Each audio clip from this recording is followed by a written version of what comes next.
So మాట్లాడుకోకుండా direct టాపిక్లోకి వద్దాం. నేను మీకు లాస్ట్ టైం ఒక చిన్న స్టెమ్లా చూపించాను కదా, ఫాక్స్టైల్ ప్లాంట్. అది చూడండి ఇప్పుడు ఎట్లా పెరిగింది, కనబడుతుందా? అదంతా ఫాక్స్టైల్ ఇంత లోపలికి ఉంది. నేను మీకు లాస్ట్ టైం చూపించిన గప్పి ఫ్రై కింద ఉన్నాయి. డబ్బులు ఎక్కడ తిరుగుతున్నాయి లోపలికి. సరే, వాటి సంగతి పక్కన పెట్టేస్తే మళ్ళీ పిల్లలు పుట్టే ఛాన్స్ ఉందని చెప్పాను చూసారా. సో నాకు ఎందుకు డౌట్గా ఉందని చెప్పాను. ఈ 16 ఫ్రైవి 20 days దగ్గర అవుతున్నట్టుంది వీటికి.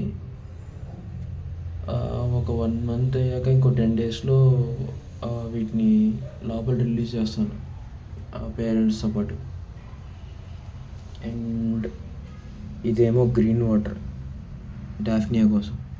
డాఫ్నియా కల్చర్ చేస్తున్నాను, కాకపోతే ఎలా అంటే చాలా తక్కువ, లిమిటెడ్ క్వాంటిటీలో. దీంట్లో ఉంది, మీకు కనబడదని నా ఫీల్. కనపడితే ఓకే. యాక్చువల్గా వీటిని డ్రై ఈస్ట్తో కల్చర్ చేస్తాం కదా నార్మల్గా, మోయిన్ అని. సేమ్ అలానే 4 drops వేస్తున్నాను అంతే, కరెక్ట్గా 4 drops ఫెర్మెంటెడ్ ఈస్ట్ వేస్తున్నాను.